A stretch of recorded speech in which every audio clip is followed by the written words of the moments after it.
Treetop says, my message to my GOP senator today, do you prefer the top or the bottom bunk to your cage? On that note, I want to share with you something. It's going to take me a little while to get there, so just bear with me, all right?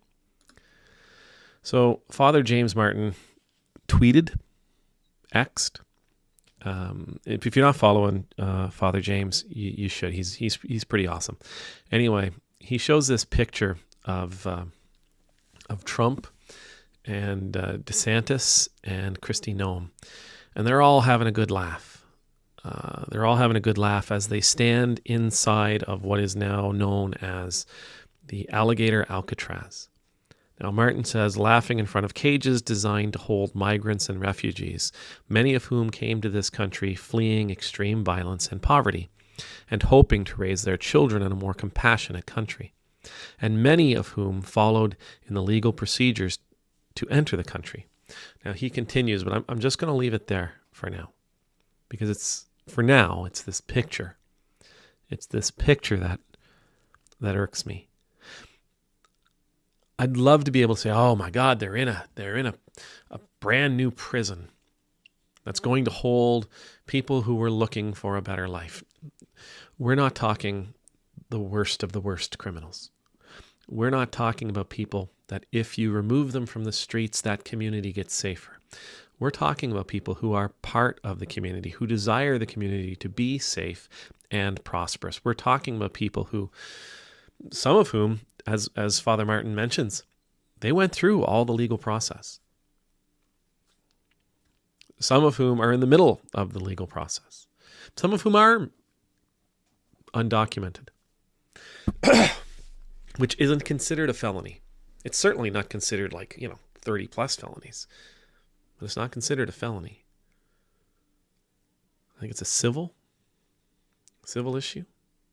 Anyhow, without getting into the weeds of that one, they're standing around, they're laughing. Now, I don't think they're there taking this lightly.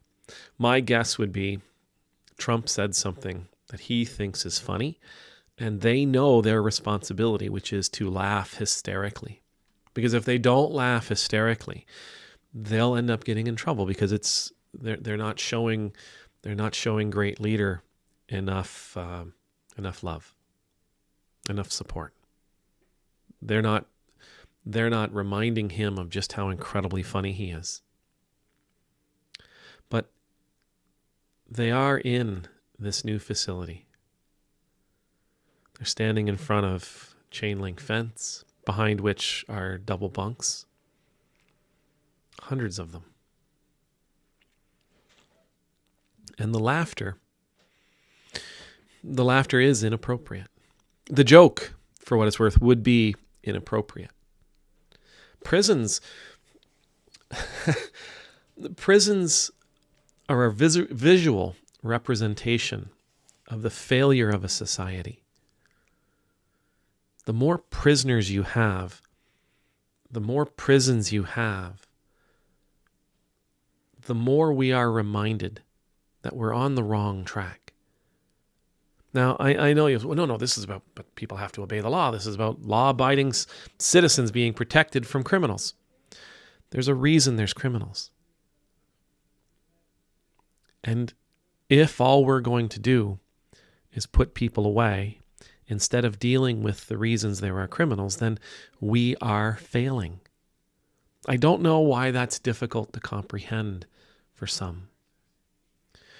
If a person resorts to a crime to get something they want or need, if a person resorts to a crime in order to get by, again, and I'm not saying every criminal is impoverished. No. I know some people do crime because they choose to do crime.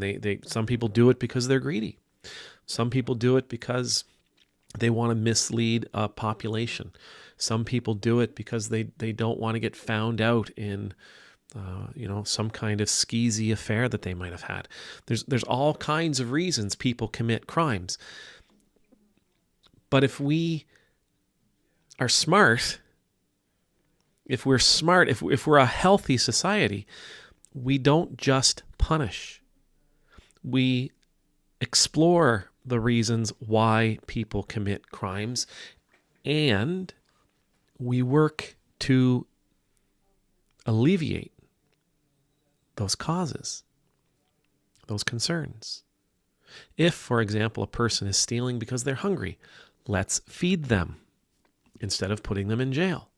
Instead of just simply incarcerating every thief who's trying to feed their family, let's come up with a social program that will help feed them, keeps them out of prison, keeps us from having to incarcerate them, all kinds of great reasons for that, keeps them from becoming worse criminals, keeps them from not being able to get a job in the future, even though they're having a difficult time getting a job now. A healthy society explores the reasons why people are breaking the law, and they work to fix it. We're not just talking about making laws worse, making laws stronger, making laws deeper or broader. It's not just about, we're going to get tough on crime. Get tough on the reasons why people go to prison. Get tough on the reasons why people break the law. That's how you truly get tough on crime. Not simply by punishing the prisoner. So when I saw this picture and I saw these people walking through what is a de facto prison, some are calling it a concentration camp. When I saw this picture, I thought the look on their face should be one that is dour. Now somebody, and I didn't get a chance to capture this picture, I really wish I had of, but somebody on another tweet about this picture, they presented a picture of one of Obama's cabinet ministers, cabinet secretaries. I can't remember who it was, can't remember what his job was, but it showed him walking through a brand new prison. And they had his face circled, and they said, this is Obama's guy, what about him? But if you looked at his face, it was dour. He understood the moment. He understood where he was. Did he understand that we were focusing on the wrong things by focusing on prisons? I can't say that. But I can tell you, he was not having the time of his life. I can tell you that moment wasn't one that filled him with butterflies and giggles. Prisons are a visual representation of how we are failing as a society. They are a visual representation of how we can advance and how we can grow, how we can progress as a society. A healthy